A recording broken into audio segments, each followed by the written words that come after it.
बोलिए प्रेम से श्री सद्गुरु महाराज की जय। श्री सद्गुरु महाराज की जय।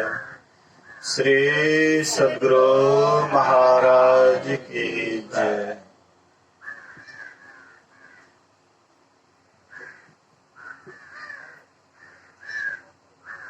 अखंड मंडलाकारं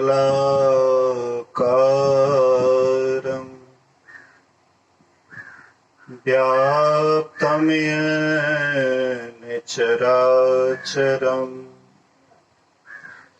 तत्पदं दर्शितं येन तस्मै श्री गुरुवे नमः। धन्य धन्य सतगुरु सुखदा महिमा कही ना जाए। जो कछु कहो तुम्हारी कृपा मौते कछु न बसाए। सर्वत्र सर्वदा वर्तमान सद्गुरु महाराज जी के पावन चरणों में कोटि कोटि नमन। उपस्थित गुरुजन, धर्म प्रेमी सत्संगी बंधुओं, पूजनीय माताओं तथा भक्तिमती बहनों,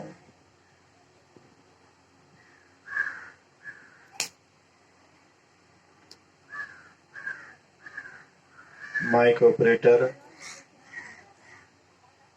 थोड़ा सा इको हल्का सा कर दें।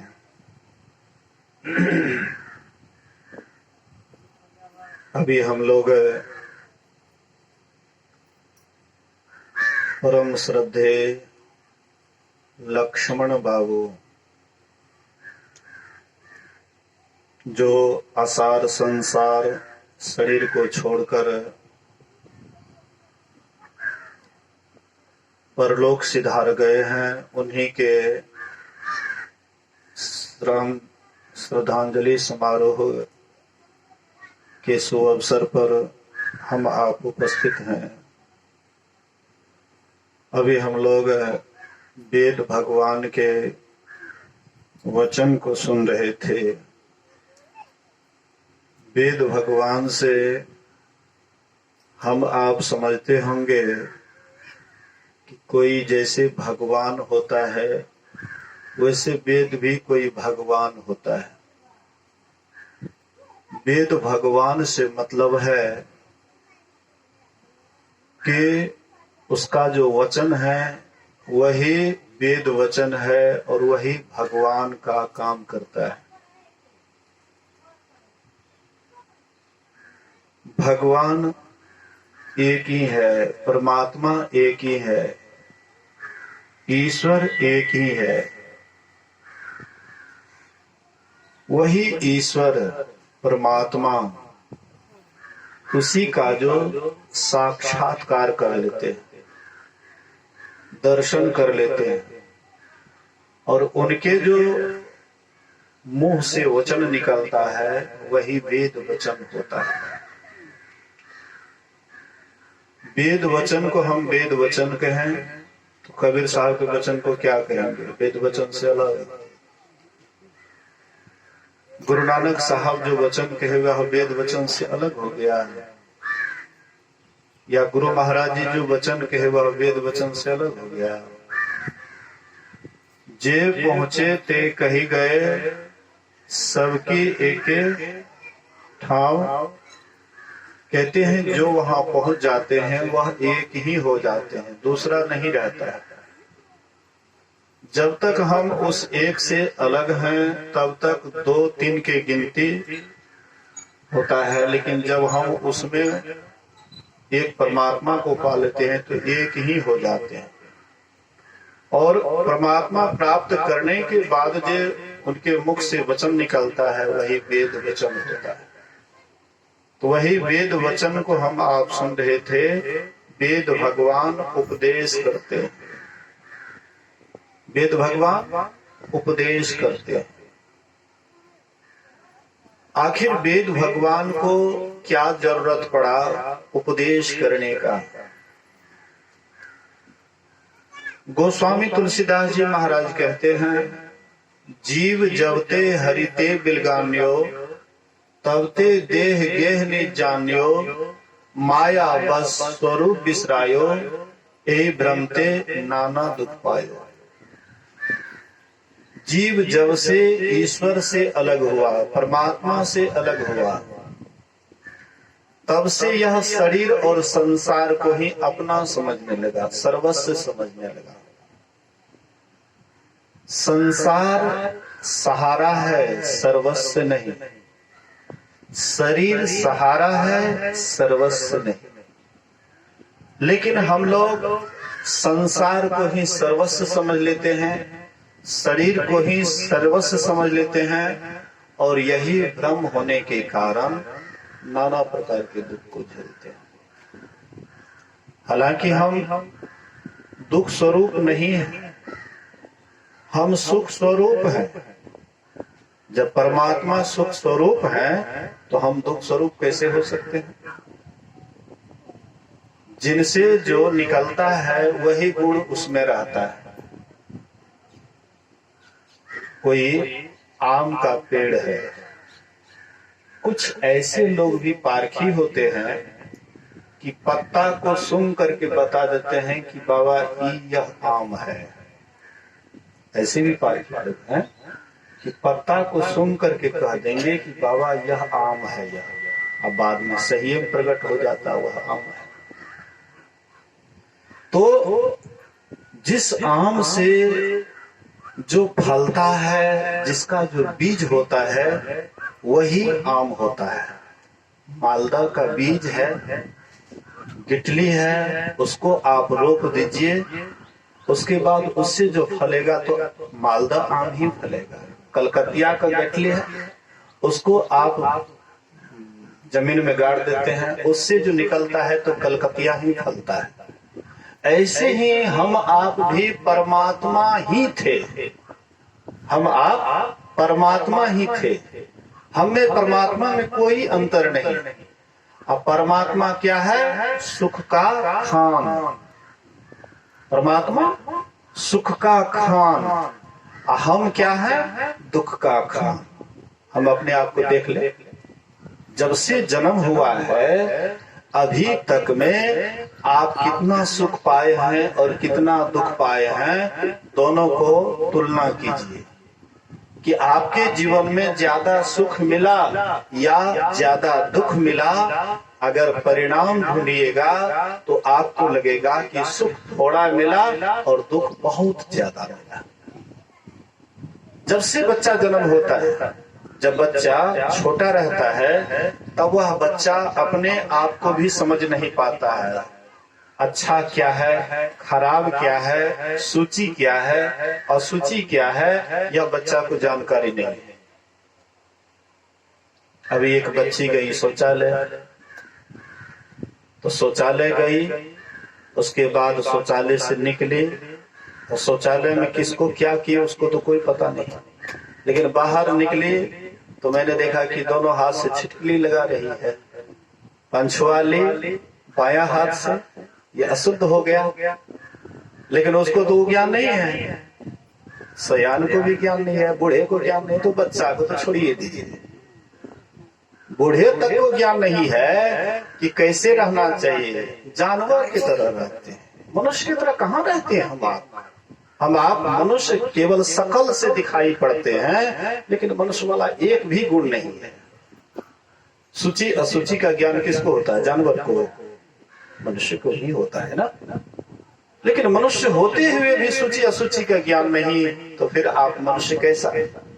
क्या खाना चाहिए क्या नहीं खाना चाहिए ज्ञान जानवर को होगा, लेकिन मनुष्य होते हुए भी आप क्या खाएं क्या नहीं खाएं ये ज्ञान आपके पास नहीं है। आप कैसा मनुष्य हैं? सोचिए, थोड़ा सा विचार कीजिए, ये सब ज्ञान किसके पास होगा? मनुष्य के ही पास होगा ना। लेकिन मनुष्य के पास कहाँ है? मनुष्य तो जैसे भी है वो सोचता है कि हम जहां हैं खूब बढ़िया हैं। आपका कमी अपने से नहीं दरसता है, दिखाई नहीं पड़ता है। कोई दिखाने वाला होना चाहिए कि आपके अंदर क्या कमी है, कोई दिखाने वाला होना चाहिए, तब पता लगेगा। वैसे पता नहीं लगेगा। वैसे तो कहिएगा कि हम तो बढ़िया हैं, जहां हैं हम बढ़िया हैं, जानवरें बन करके हैं तो बढ़िया हैं, लेकिन आपको पता नहीं लगेगा कि हम जानवर बन करके हैं। लेकिन कोई अगर ज्ञानी के पास जाइएगा तब आपको पता लगेगा। तो मैं कह रहा था कि जब से हम आपका जन्म हुआ है, मरण पर्यंत तक अगर बढ़िया से देखते हैं तो हम कौन हैं, तो देखते हैं कि हम तो दुख के ही खजाने हैं। जब से आए हैं माता के गर्भ में वहां दुख पाए। जब वो छोटा बच्चा रहता है, लेटरिन पर पड़ा हुआ रहता है, उसको कोई पता नहीं रहता है कि हम लेटरिन पर पड़े हुए हैं। और बच्चा है ना, बच्चा है इसीलिए लेटरिन भी हाथ में लगा करके मुंह में डाल देता है। उसको क्या पता कि खाने योग्य चीज है या नहीं है।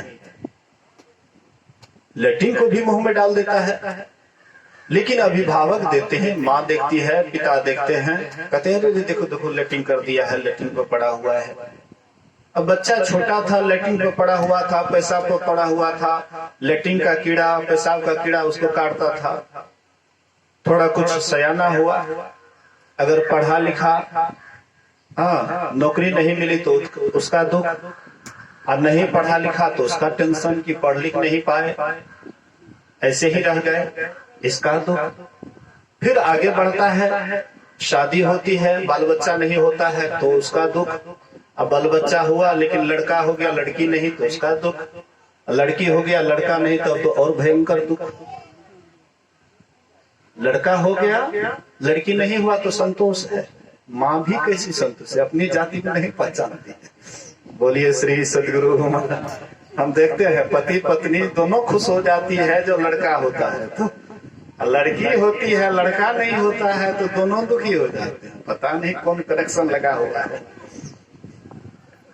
गाय को बाछी हो जाती है तो लोग बड़ा खुश, अब बच्चा हुआ तो बड़ा दुख। दूध पीना पहले ही कम करने लग जाते हैं, बच्चा है। हम तो अपना बच्चा को इतना पिलाए हुए भी बम बम करता है। बोलिए श्री सदगुरु। जिसको भेद नहीं है, भेद दिखाई नहीं पड़ता है कि बेटा है कि बेटी है, बच्चा है कि बाछी है, पैसा देगा कि नहीं देगा, कम देगा कि बेसी देगा, इस पर तर्क नहीं करते हैं। केवल आपके अंदर में सेवा की भावना है कि गौ पाल रहे हैं तो हम उसकी सेवा कर रहे हैं। अब हम क्या खिला रहे हैं, कितना खिला रहे हैं, ये सब देखते हैं तो सब आदमी बेच करके सब बनियोटी कर रहा है कि गाय को ये रखेंगे, इतना खर्चा होता है, इसलिए गाय को रखना बंद कर दे। बूढ़ा बूढ़ी को आप रखते हैं, उसमें खर्चा होता है तो उसको भी इधर उधर कर दीजिए। लोग खाली मुनाफा खोजते हैं। हाँ, जर्सी गाय पालते हैं, देसी गाय को हटाते जा रहे हैं। देसी गाय कम दूध देती है, जर्सी बेसी देता है। 1 लीटर दूध खा लो, उससे उतना फायदा नहीं होगा, लेकिन पावर दूध खाओ, उससे ज्यादा फायदा होगा। लेकिन तुम्हारे दिमाग में ये कैसे बसेगा? हम तो धीरे धीरे इतना स्वार्थी होते जा रहे हैं, इतना स्वार्थी होते जा रहे हैं कि बस केवल पैसा चाहिए। बाप बड़ा ना भैया, और सबसे बड़ा रुपया। तो मैं आपको दर्शा रहा था कि हमारे जीवन में जब आता है समय, जब हमारे पास आता है तो हम देखें शुरू से अंत तक। जवानी आता है, शादी होती है, बाल बच्चा हुआ तो ठीक, नहीं हुआ तो भी परेशानी। बाल बच्चा हुआ तो भी परेशानी, और नहीं हुआ तो भी परेशानी। उसके बाद बाल बच्चा के लिए व्यवस्था नहीं किए, उसकी परेशानी। व्यवस्था हो गया तब भी आप परेशान हैं। आप कहीं पर भी जाकर के देख लीजिए, कोई भी संसार में ऐसा कहने वाला है कि हमारे पास कोई दुख नहीं है? कोई भी कहने वाला नहीं है। जितना भी देखिएगा सब दुख से पीड़ित है, सब करा रहे हैं, सब दुखी हैं। हाँ, सुख खोजने का लेकिन सब आदमी कोशिश करते हैं। सुख खोजने के लिए सब कोशिश करते हैं। जिनके पास में जैसी बुद्धि होती है उस तरह का सुख ढूंढते हैं। बोलिए श्री सदगुरु महाराज। जिनके पास जैसी बुद्धि होती है उसी तरह के सुख को खोजते हैं, उसी तरह के सुख को पसंद करते हैं। अब कोई बच्चा है, अब बच्चा है, छोटा बच्चा है, उसको आप खिलौना छीन लीजिए, हीरे जवाहरात दे दीजिए, बच्चा खुश होगा। अभी एक छोटी बच्ची आई, मोबाइल पर इतना परेशान कर दी कि अंतिम मोबाइल लेना पड़ा। आजकल खिलौना से भी बढ़ करके बच्चा मोबाइल को यूज कर लिया है। मोबाइल के पीछे बच्चा पूरा दीवाना।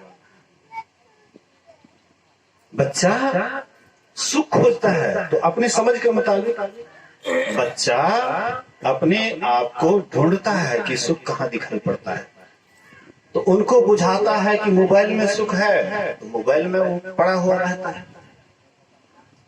कोई उससे कोई विशेष ज्ञानवान आदमी है तो वह जहां पर सोना देखेगा, चांदी देखेगा, तो वह देख करके खुश हो जाएगा, लेकिन खिलौना से वह खुश नहीं होगा।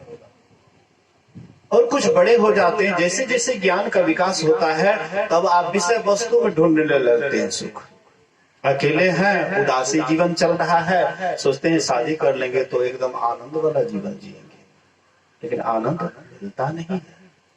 शादी हो जाती है, पराई स्त्री आ जाती है, दोनों में सोचते हैं कि अब मगन होकर के रहेंगे, लेकिन मगन कहाँ, और तो ऊपर से दुर्गत जने होने लगता है, परेशानी बढ़ने लगता है। हम परेशानी को दूर करने के लिए शादी करते हैं, लेकिन परेशानी घटता नहीं तो और परेशानी हो जाती है। और उसके बाद भी हम बाज नहीं रहते हैं, शादी पर भी बाज रह जाएं, यहाँ पर भी अकेले जाना मुश्किल है, परमात्मा के पास भी अकेले जाने मुश्किल है, लेकिन साथी चाहिए। तो साथी खोजते हैं, शादी हो जाती, साथी हो जाता है। अब वो साथी मिला तो वह साथी से ईश्वर भक्ति करके परमात्मा के पास चले जाओ, लेकिन तो पर भी हम शांत नहीं बैठते, तब पर उपद्रव पर उपद्रव, मतलब बिना उपद्रव के हम रहना ही नहीं चाहते हैं। शांत चित्त होकर के हम तो रहना ही नहीं चाहते हैं, हम तो उपद्रव ही खोजते रहते हैं। अकेले जीवन जी रहे थे, बिल्कुल शांत थे। 2 पैर का मनुष्य होता है तो उसको मनुष्य कहते हैं, 4 पैर हो जाता है चौपाया जानवर हो जाता है, 6 पैर हो जाता है तो मकड़ा हो जाता है, 8 पैर हो जाता है तो केकड़ा हो जाता है। आप तो ऐसे रहने वाले हैं नहीं, मनुष्य है तो मनुष्य बन करके आप रहना नहीं चाहते हैं, तो तब आप चौपाया जानवर हो जाते हैं। तो कम से कम यहाँ पर भी तो रुक जाओ, लेकिन यहाँ पर भी रुकने वाले नहीं है। तब तो 6 पैर चाहिए, बाल बच्चा चाहिए। 6 पैर हुआ तो मकड़ा की तरफ जाल मिलना शुरू कर दिए। हाँ, इतना घर बना लेंगे, यहाँ पर ऐसे कर लेंगे, इतना जमीन खरीद लेंगे, नहीं सीधा सीधा होगा तो बेईमानियों करके, झूठो बोल करके, चोरियों करके, नशों खा करके, हिंसों करके किसी तरह से बढ़ाना है। मतलब हम शांत रहना नहीं चाहते, हम अशांति को ही अपना गले लगाते हैं। शांत क्यों रहे? ऊपर भी एक को हो गया तो उससे भी संतोष नहीं होता। बेटी होता है, बेटी है, अब बेटा के पीछे 5 को बेटी हो गया तो उससे भी क्यों, लेकिन बेटा होना चाहिए। हम कहां कहां सुख ढूंढ रहे हैं, हम कहां कहां शांति ढूंढ रहे हैं, थोड़ा सा अपने आप को बढ़िया से देखिए। और ऐसे ही हम खोजने तो जाते हैं सुख, हम खोजने तो जाते हैं आनंद, लेकिन परिणाम अंतिम में क्या निकलता है? जाते हैं सुख खोजने के लिए, अंतिम में दुख का ही साम्राज्य मिल जाता है, दुख का ही खजाना मिल जाता है। हम खोजने जाते हैं आनंद, लेकिन आनंद नहीं, निरानंद मिल जाता है। तो क्या हम आनंद के स्वरूप नहीं है क्या? हम शांति स्वरूप नहीं है क्या? हम सुख के खजाने नहीं है क्या? अगर सुख के खजाने नहीं होते, आनंद के खजाने नहीं होते, शांति के खजाने नहीं होते, तो अंदर से कभी आपके अंदर इच्छा भी नहीं होती कि हमारे अंदर में सुख चाहिए। है खजाना, इसीलिए अंदर से ढूंढ रहे हैं। है शांति का स्वरूप, इसीलिए हम आप ढूंढ रहे हैं। जो चीज नहीं होता है तो वो अंदर से कभी इच्छा नहीं होती है। जो चीज का आप कभी नहीं देखे हैं, वह चीज की कभी कल्पना करते हैं? कोई भी चीज को आप देखते हैं तब मन में कल्पना होती है, नहीं होती है? जैसे बढ़िया खाने की वस्तु देखे हैं, मन में होता है कि वो खोआ खाएं, हैं, मलाई खाएं, ये खाएं, वो खाएं, ये सब खाए हैं, इसका स्वाद जानते हैं, इसीलिए इच्छा होती है। अगर ये स्वाद नहीं जानते तो इच्छा नहीं होती। जो चीज भी खाए हैं, गुरु महाराज जी के समय में भागलपुर में अंग्रेज आए थे। बोलिए श्री सदगुरु महाराज। दो अंग्रेज आए थे। हाँ, तो भागलपुर में गोल गोल रसगुल्ला, उसको भूख लगी थी तो उसको गोल गोल रसगुल्ला दिए। तो कहते क्या कहते खाने वाली वस्तु है। नहीं, ये कैसे खाने वाली वस्तु है? कभी खाया नहीं था, उसका स्वाद नहीं जानता था। और जब खाया, स्वाद लगा तो और लाओ, बहुत बढ़िया लगता है। तो रसगुल्ला खाए, इसलिए रसगुल्ला का स्वाद मालूम है और रसगुल्ला की चाहना होती है। इसीलिए अनंत सुख की भी चाहना आपके अंदर तब हो रही है जबकि आप कभी उस सुख के खजाने में थे। वहां पर आप कभी वह सुख को चखे हुए हैं, वह आनंद को चखे हुए हैं। इसलिए अंदर से आपके अंदर में चाहना होती है कि हमको ऐसा सुख मिले, ऐसी शांति मिले, जिसके बाद कभी दुख का मुख नहीं देखना पड़े, जिसके बाद अशांति का कभी नामो निशान ना हो। उससे हम वाकिफ हैं, उसको हम जानते हैं, हमारा परिचय कभी उससे हुआ है। अनंत सुख। अभी हमारे दिनेश बाबू, हम इसको दीनानाथ भी कहते हैं, दीनानाथ, दीन दयाल, कह रहे थे, अभी भी कह रहे थे कि हमारे अंदर में शांति है, सुख है। वह सुख, वह शांति हमारे अंदर में है। कभी हम उनसे मिले हुए थे, इसलिए अंदर से चाहना होती है। तो कह रहे थे कि आपको सुख चाहिए कि दुख है? आप लोगों से पूछ रहे थे सुख चाहिए कि दुख? तो सब आदमी सुख चाहते हैं। मैं पूछता हूँ आप लोगों को कितना दिन का सुख चाहिए? लक्ष्मण बाबू का जब तक भंडारा होगा, बढ़िया बढ़िया खाने को मिलेगा, उसके बाद दुख चाहते हैं। बोलिए श्री सदगुरु। सोचते हैं कि इसी तरह से और लक्ष्मण बाबू भी जाते रहे, भोज भंडारा होते रहे, एकदम चलता रहे, सत्संग हो नहीं हो कोई बात नहीं, लेकिन बढ़िया बढ़िया खाने के लिए तो कम से कम मिलता है ना। बोलिए श्री सदगुरु। मतलब आपके अंदर में सुखी